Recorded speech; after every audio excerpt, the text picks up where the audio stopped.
नमस्कार, मैं डॉक्टर रजनीश कुमार आप सभी का एक बार फिर से हार्दिक स्वागत करता हूं। प्रिय विद्यार्थियों, एमपीपीएससी असिस्टेंट प्रोफेसर का एग्जाम 9 जून 2024 को हुआ था। इसके तुरंत बाद हमने 10 जून 2024 को इन प्रश्नों के आंसर की पर चर्चा की थी।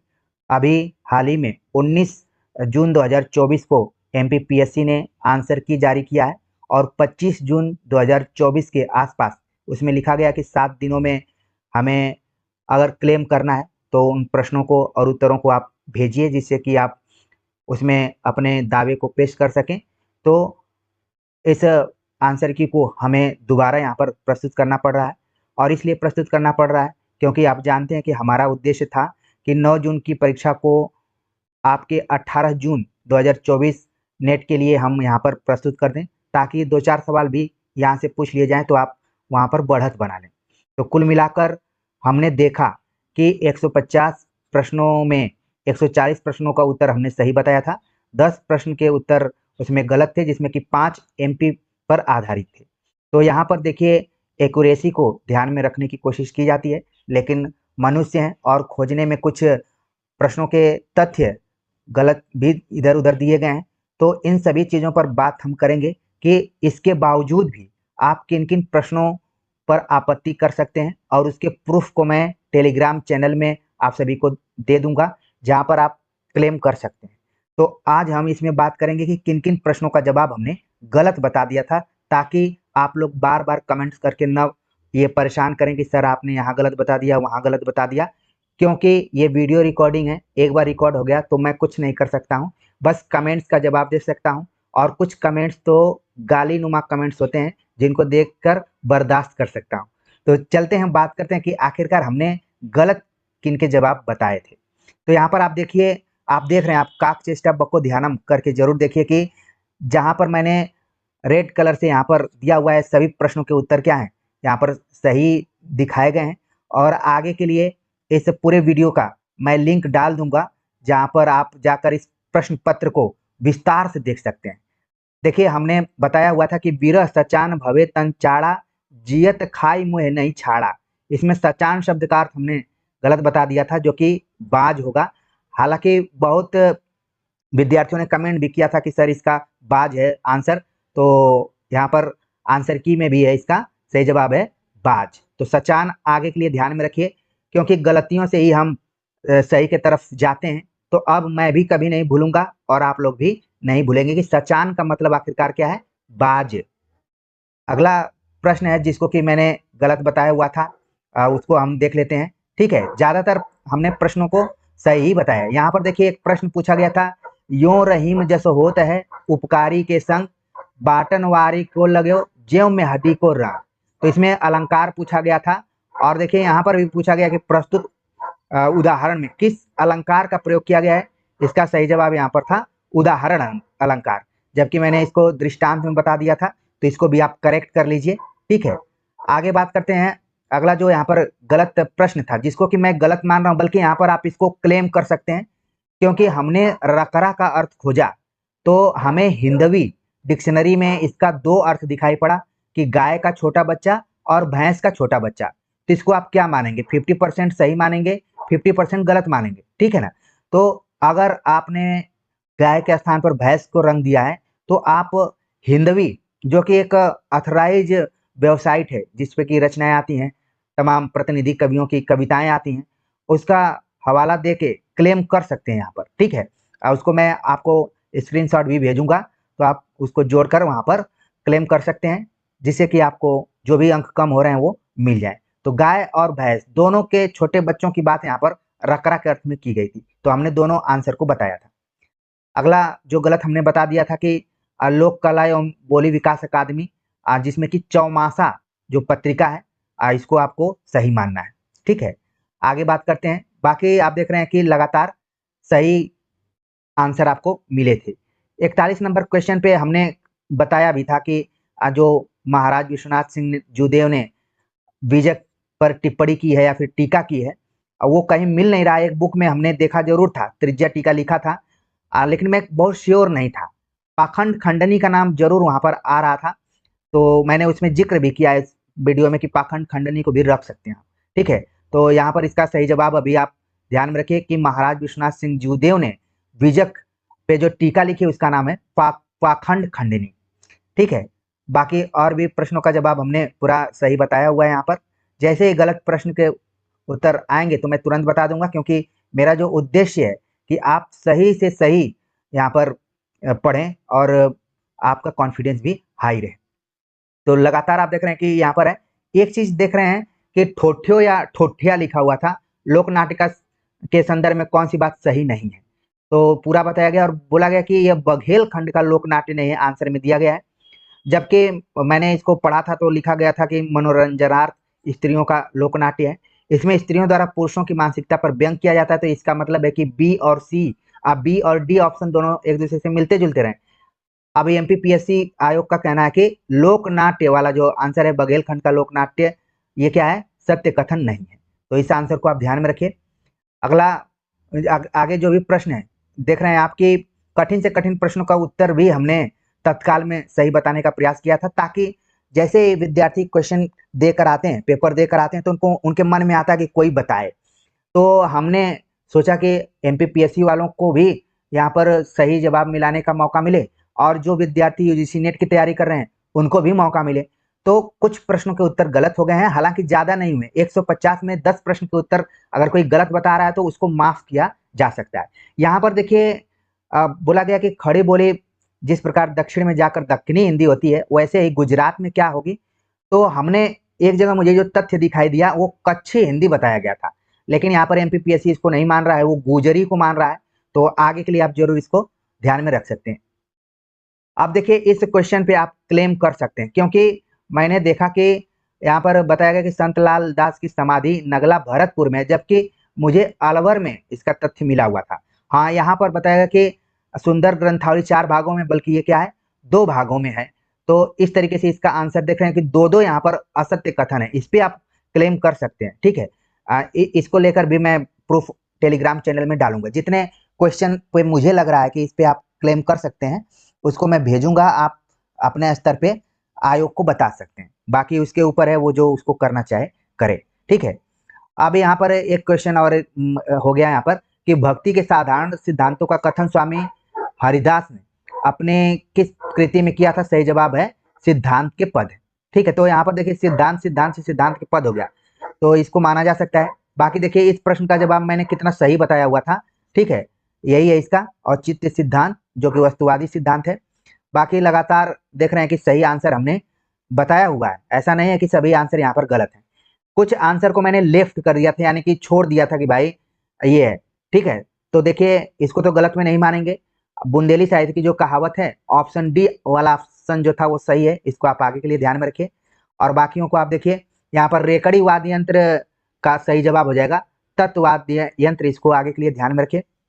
इसके बाद थोड़ा सा यहाँ पर आप देख रहे हैं कि सिली मिस्टेक की वजह से थोड़ा सा इसको पढ़ने में मैंने कर दिया पूर्व प्रारंभिक काल और प्रारंभिक काल के समय को लेकर मैं थोड़ा सा कंफ्यूज हो गया, इसलिए इसका आंसर गलत हो गया था। लेकिन कुछ बच्चों ने, जो हमारे गंभीर विद्यार्थी हैं और जिनमें नैतिकता भी है, कि उनको पता है कि ये भी टीचर है, ये कोई ईश्वर नहीं है, थोड़ा बहुत हो सकता है, लेकिन नैतिकता को ध्यान में रखते हुए उन्होंने सर इत्यादि संबोधन करते हुए कुछ ने तो लिख दिया कि अरे भाई क्या पढ़ा रहे हो। ऐसे मान लो कि एरू गैरू कोई यूट्यूबर हो, मेरी एकेडमिक पढ़ाई को अगर आप लोग थोड़ा सा भी जानते होंगे तो फिर आपके अंदर नैतिकता आनी ही चाहिए। ठीक है, बाकी जगहों पर आप देखेंगे कि लोग स्टोरी इधर उधर की सुनाते हुए जीवन आपका काट देते हैं और आप खुश रहते हैं कि हाँ चलो ठीक है। लेकिन मैं बार बार कहता हूँ कि जो भी कॉम्पिटेटिव एग्जाम्स हैं वो तलवार की धार पर चलने के बराबर है, थोड़ा सा भी इधर उधर हुए तो पैर कटने के चांस है। तो थोड़ा सा आप लोग नैतिकता और अनुशासन जरूर ध्यान में रखिए। कुछ बच्चे आते हैं कुछ भी कमेंट करके चले जाते हैं, मैं भी जानता हूं कि उनसे और मेरा कभी सामना नहीं होने वाला है, लेकिन जब मैं हर कमेंट आपका देखता हूं तो उस चीज को आप ध्यान में रखिए। ठीक है ना, चलिए आगे। यहाँ पर जो इसका सही जवाब हो गया था ऑप्शन पहला है, तो इस पे तो क्लेम नहीं करना है। आगे जो भी है यहाँ पर देखिए, मैंने एक गलत उत्तर और बताया था कि भाषा के क्षेत्र में ट वर्ग का विकास किसके थ्रू होता है, तो सही जवाब था द्रविड़। ठीक है ना, हालांकि जो भी मैंने उत्तर बताए थे थोड़ा सा मैंने रिसर्च किया था, ऐसा भी नहीं कि आंख बंद कर किया था। आस्ट्रिक का भी संबंध कहीं ना कहीं ट से आ रहा था, तो इसलिए हमने इसको बताया हुआ था। लेकिन अब आंसर की आ गई है तो इसके हिसाब से आंसर की में भी आप देखें कुछ गलतियां हैं, जहाँ पर मैं बताऊंगा कि जहाँ गलती है बताऊंगा, ठीक है ना। तो चलिए आगे आप देख लीजिए, सभी प्रश्नों के उत्तर यहाँ पर सही है। कठिन से कठिन प्रश्नों के उत्तर हमने सही यहाँ पर बता दिया है।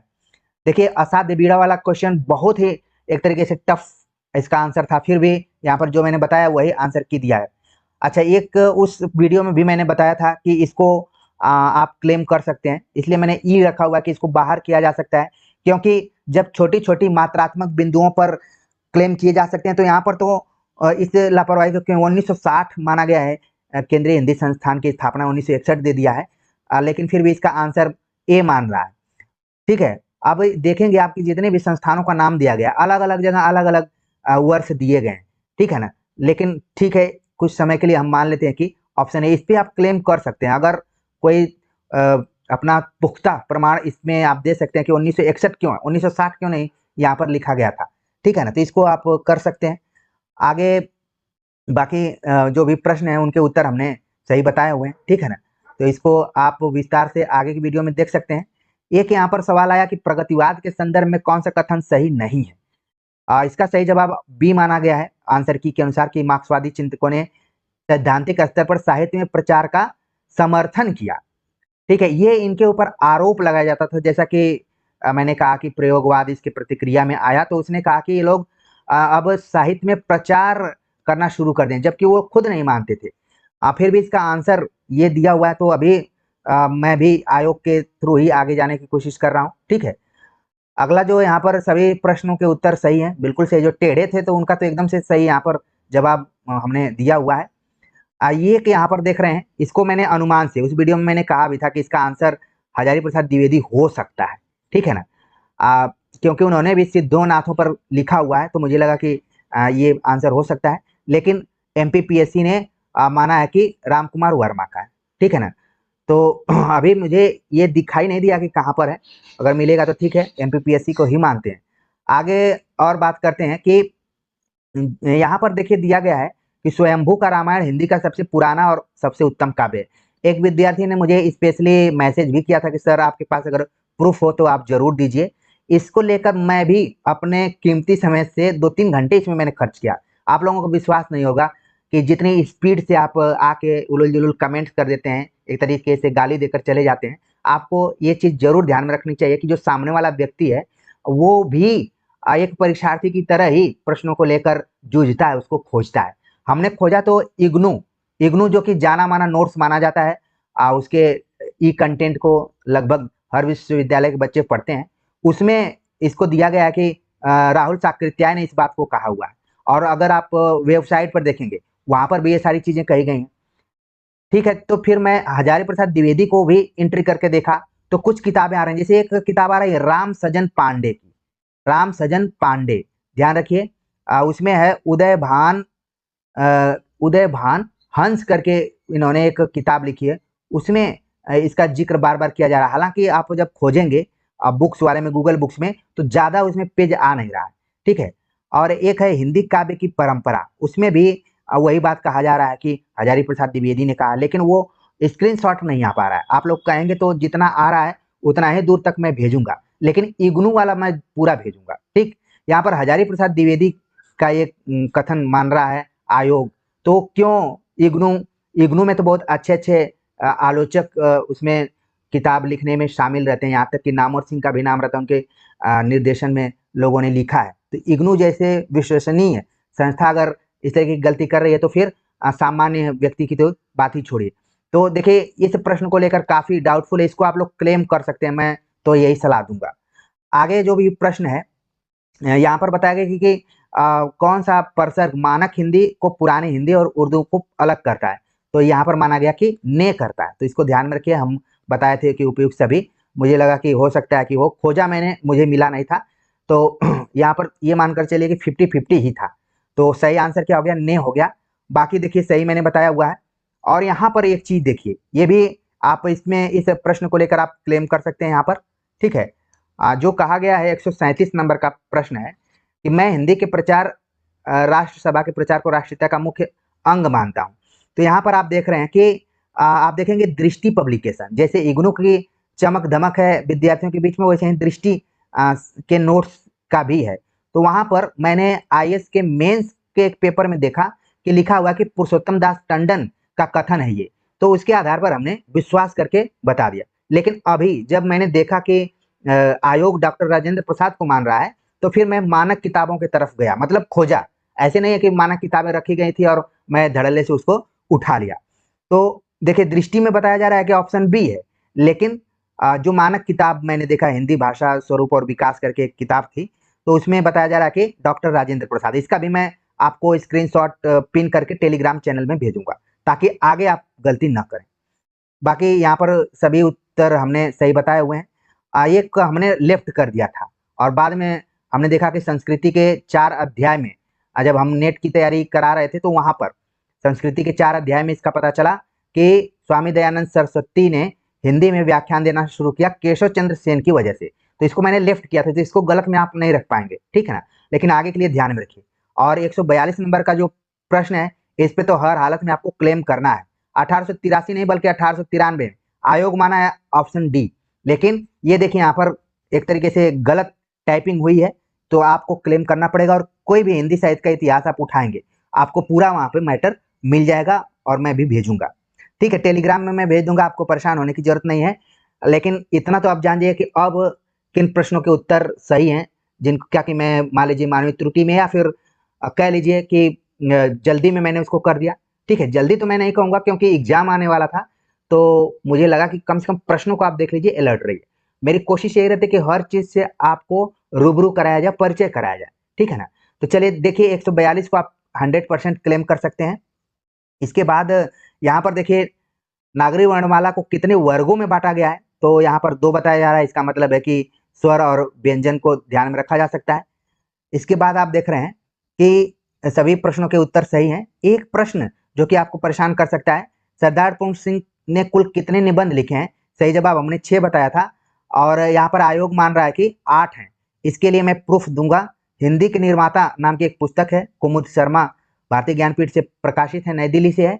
इसके अतिरिक्त और भी किसी भी किताब में आप हिंदी साहित्य का इतिहास भी पढ़ेंगे, दूसरा इतिहास पढ़ेंगे, सब में मिल जाएगा ये तथ्य कि 6 निबंध उनके महत्वपूर्ण। यहाँ तक कि हिंदी का गद्य साहित्य रामचंद्र तिवारी का भी पढ़ेंगे, तो वहां पर भी मिल जाएगा। तो इसको भी आपको क्या करना है, इसको भी आपको क्लेम करना है, ठीक है।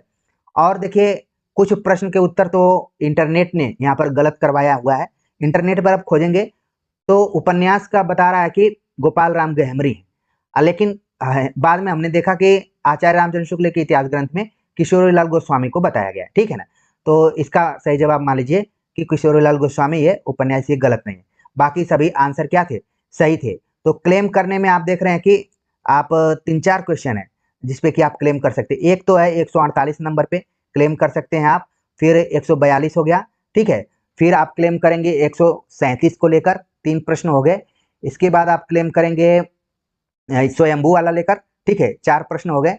4 प्रश्न सीधे सीधे दिखाई दे रहे हैं कि आप क्लेम कर सकते हैं, ठीक है। थोड़ा सा आपको मशक्कत करनी पड़ेगी, और इससे हो सकता है। और एक हो गया 111 नंबर का क्वेश्चन, इस पे भी आप क्लेम कर सकते हैं कि तथ्य इतना याद करना पड़ता है, तो 1 साल 2 साल इधर उधर अगर कोई कर रहा है तो उसकी भी जिम्मेदारी बन रही है, या तो बोनस अंक दिया जाएगा या फिर इसको डिलीट कर दिया जाएगा। तो ये कुछ प्रश्न थे, लगभग 5 प्रश्न आप देख रहे हैं कि क्लेम के श्रेणी में हैं। तो एक बार आप चाहते हैं तो आप क्लेम कर सकते हैं। बाकी अगर आप ये सोच रहे हैं कि और भी कोई विद्यार्थी करेगा, तो जो जुझारू किस्म का विद्यार्थी होगा, जो जिसका इतिहास ये होगा संघर्षों से भरा होगा, वो इसको कर देगा। बाकी आपके सहूलियत के लिए मैं क्या करूंगा, आपके टेलीग्राम चैनल में यानी अनुराज हिंदी एकेडमी में इसको जरूर। एक और क्वेश्चन आ गए यहाँ पर, लगभग 6 क्वेश्चन पे आप क्लेम कर सकते हैं, ठीक है। 150 में 6 क्वेश्चन पे क्लेम कर सकते हैं, ऐसा मेरे अनुसार है, मेरी सलाह हो सकती है आपको, ठीक है ना। बाकी सभी प्रश्नों के जवाब आप अगर विस्तार से देखना चाहते हैं, तो उस वीडियो का लिंक मैं यहाँ पर डाल दूंगा। तो ये प्रयास आपको कैसा लगा, क्योंकि कुछ न कुछ मेरा जुड़ाव एमपीपीएससी या एमपी के बच्चों से होगा, तभी इस पे मैं दोहरा काम करने जा रहा हूँ। दोबारा करेक्शन भी मैंने किया, संशोधन एक तरीके से, और आपको अलर्ट भी किया कि इन प्रश्नों पर कर सकते हैं। तो उस मोहब्बत को जरूर समझिए और इस चैनल के बारे में लोगों से बताइए। मिलते हैं एक नए टॉपिक के साथ, तब तक के लिए नमस्कार।